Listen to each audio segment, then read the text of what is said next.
پاکستان اور کویت کے درمیان دفاعی معاہدے میں توسیع پر ابتدائی مذاکرات جاری ہیں۔ رائٹرز کے مطابق کویت پاکستان سے دفاعی تعاون کو سعودی عرب طرز پر وسعت دینے کا خواہاں ہے۔ پاکستان اور کویت میں دفاعی تعاون کے بدلے توانائی سرمایہ کاری بھی زیر غور ہے۔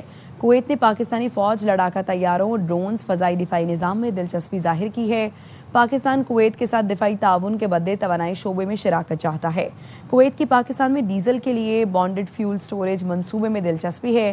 رائٹرز کی رپورٹ کے مطابق بحرین بھی پاکستان کے ساتھ دفاعی معاہدے میں دلچسپی رکھتا ہے۔ اردن نے پاکستان سے اسلحہ اور عسکری تربیت کے معاہدے میں دلچسپی ظاہر کی ہے۔ امریکہ ایران کشیدگی پاک کویت دفاعی مذاکرات کو متاثر کر سکتی ہے۔ امریکہ ایران کشیدگی میں کمی کے بعد مذاکرات میں تیزی آنے کا امکان ہے۔ امریکہ ایران جنگ میں پاکستان کی ثالثی کی کوششوں میں چین نے بھرپور ساتھ دیا۔ خطے میں حالیہ بحران نے پوری دنیا کو متاثر کر دیا۔ پاکستان خطے میں امن کے لیے اہم کردار ادا کیا۔ پاکستان کی ثالثی میں اسلام آباد میمورنڈم پر دستخط ہوئے۔ مصالحتی عمل میں فیلڈ مارشل کی انتھک کوششیں تاریخ میں ہمیشہ یاد رکھی جائیں گی۔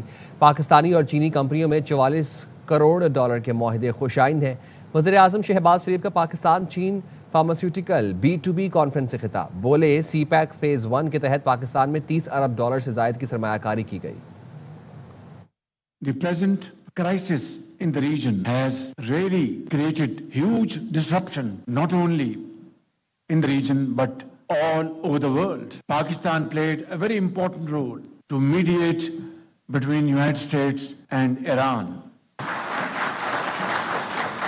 China has been a great supporter of this initiative. That's how this Islamabad Memorandum of Understanding was signed. Untiring efforts of Field Marshal Saeed Asim Munir in this process of mediation will always be remembered in the annals of history. China is one of the most trusted friends of Pakistan. China has stood by Pakistan through thick and thin, through most difficult times, promoting, supporting Pakistan's stand at international forum. Bilawal Bhutto کا خواجہ آصف کو وزارت دفاع سے ہٹانے کا مطالبہ۔ Chairman PP Bilawal Bhutto نے کہا، یہ کون سا شیر ہے جو کئی علاقوں کو کشمیر کے نقشے سے کھا گیا؟ میرپور، کوٹلی، راولا کوٹ کو کشمیر کا حصہ ماننے سے انکار کر دیا۔ وزیر اعظم وضاحت کریں، کیا وفاقی وزیر کا بیان حکومتی پالیسی ہے؟ اگر یہ پالیسی نہیں تو وزیر دفاع کو کابینہ سے لات مار کر باہر نکالیں۔ آزاد کشمیر میں شیر آ چکا ہے۔ 27 جولائی کو ووٹ کے ہر باکس سے شیر نکلے گا۔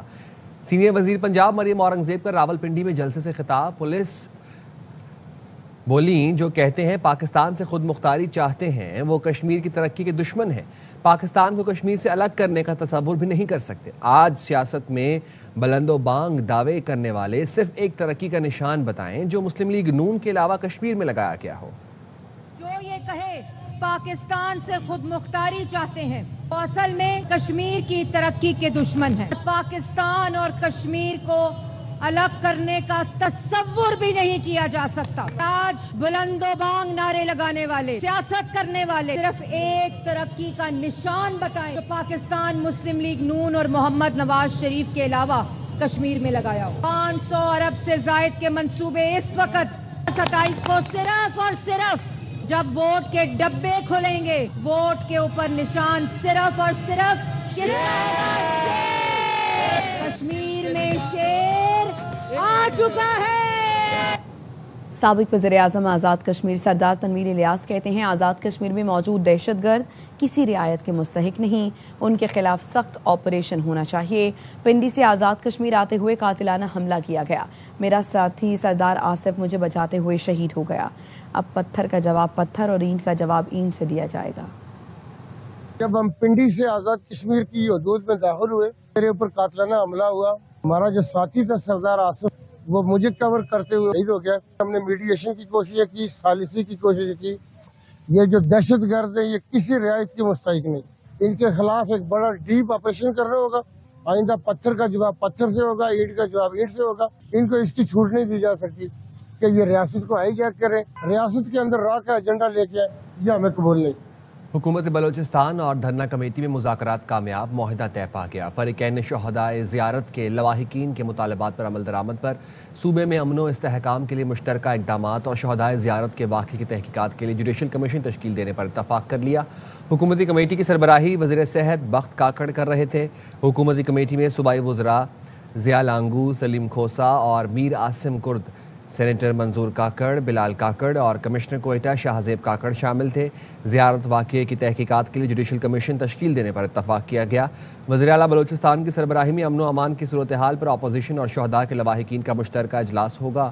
لواحقین کی کفالت بچوں کی تعلیم اور معاوضہ پالیسی کے مطابق فراہم کیا جائے گا۔ شہداء کو خراج عقیدت کے لیے سرکاری عمارتیں ان کے نام سے منسوب کی جائیں گی۔ ریونیو سے متعلق عوامی تحفظات کے ازالے کے لیے وزیر ریونیو کی سربراہی میں کمیٹی قائم ہوگی۔ ریونیو کمیٹی میں سرکاری افسران اور علاقے کے معتبرین شامل ہوں گے۔ وزیر اعلیٰ بلوچستان کہتے ہیں شہداء بے حد عزیز ہیں، ان کے اہل خانہ کی دیکھ بھال ہماری ذمہ داری ہے۔ قوم پاک فوج، ایف سی، پولیس اور دیگر اداروں کی قربانیوں کو خراج تحسین پیش کرتی ہے۔ لاہور کے علاقے ویلنشیا ٹاؤن سوسائٹی میں خاتون اور اس کے 3 بچوں کی لاشیں ایک گھر سے برآمد ہوئی ہیں۔ پولیس کی ابتدائی تفتیش کے مطابق تمام افراد امریکہ نیشنل تھے اور چاروں کی موت زہر خورانی سے ہوئی۔ پولیس نے گھر کے سربراہ کو حراست میں لے کر تفتیش شروع کر دی ہے۔ ویلنشیا ٹاؤن سوسائٹی میں ناصر ڈوگر نامی شخص نے 15 دن سے اپنی فیملی 40 سالہ بیوی علینا، 16 سالہ بیٹے ریحان، 11 سالہ بیٹی عریشہ اور 9 سالہ بیٹے ارسل کے ساتھ رہ رہا تھا۔ ہمسایوں کے مطابق گھر میں بے ہنگم شور سن کر انہوں نے چھت سے دیکھا تو علینا شور مچا رہی تھی کہ اس نے میرے بچوں کو مار دیا۔ اس کی حالت غیر ہوتے دیکھ کر ہمسائے پہنچے اور اسے نجی اسپتال لے گئے، جہاں ڈاکٹرز نے بتایا وہ دم توڑ چکی تھی۔ پولیس اور فورینسک ٹیم نے شواہد اکٹھے کر کے لاش پوسٹ مارٹم کے لیے مردہ خانے منتقل کر دی۔ گھر کے سربراہ ناصر ڈوگر کو حراست میں لے کر تفتیش شروع کر دی ہے۔ مانسون کا نیا اسپیل ملک میں داخل ہونے کے لیے تیار۔ محکمہ موسمیات نے آج سے 25 جولائی تک بالائی اور وسطی علاقوں میں گرج چمک کے ساتھ بارشوں کی پیشگوئی کر دی۔ اربن فلڈنگ اور لینڈ سلائڈنگ کا الرٹ بھی جاری کر دیا گیا۔ محکمہ موسمیات کے مطابق اسلام آباد، پنجاب، خیبر پختونخوا اور کشمیر میں گرج چمک کے ساتھ بارش متوقع ہے۔ مری، گلیات، کشمیر، سوات، چترال، کوہستان اور جی بی میں لینڈ سلائڈنگ کا خطرہ بھی موجود ہے۔ پہاڑی علاقوں اور ندی نالوں میں طغیانی کا امکان ہے، جبکہ تیز آندھی اور آسمانی بجلی گرنے سے کمزور تعمیرات کو نقصان پہنچ سکتا ہے۔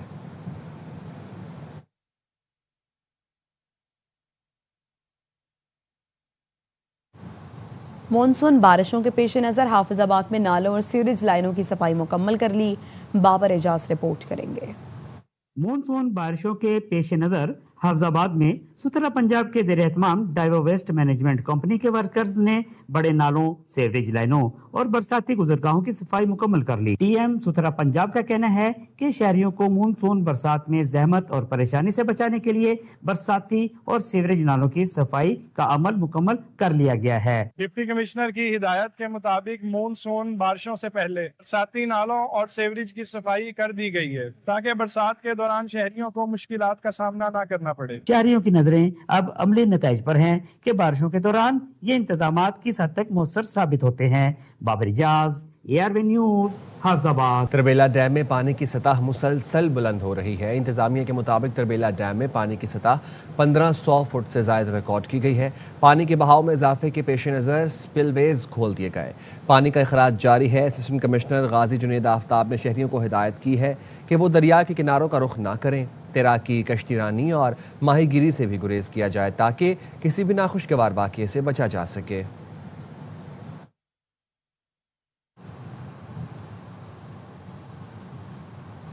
آئی جی کے پی ذوالفقار حمید کا مانسہرہ کا دورہ، شہدائے پولیس کی یادگار پر پھول رکھے اور فاتح خوانی کی۔ اس موقع پر پولیس سہولت مراکز بالا کوٹ، وافقی اور پولیس لائنز میں میس ہال کا افتتاح کیا۔ اس موقع پر D I G Hazara Nasir Mahmood Satti, D P O Mansehra Muhammad Azhar Khan اور دیگر سینئر افسران بھی اس موقع پر موجود تھے۔ پولیس لائنز میں پودا لگا کر مانسون شجرکاری مہم کا باقاعدہ آغاز بھی کیا۔ اس موقع پر آئی جی ذوالفقار حمید کا کہنا تھا کہ پولیس سہولت مراکز کا قیام خیبر پختونخوا پولیس کے عوام دوست ویژن کا اہم حصہ ہے، جس کا مقصد شہریوں کو روایتی دفتری چکروں سے نجات دلا کر ایک ہی چھت تلے شفاف، بروقت، باوقار اور جدید پولیس خدمات فراہم کرنا ہے۔ فیفا ورلڈ کپ کے نئے عالمی چیمپئن کا فیصلہ اتوار کو ہوگا۔ گرینڈ فائنل میں دفاعی چیمپئن ارجنٹینا اور یورو ونر اسپین کی ٹیمیں مد مقابل آئیں گی۔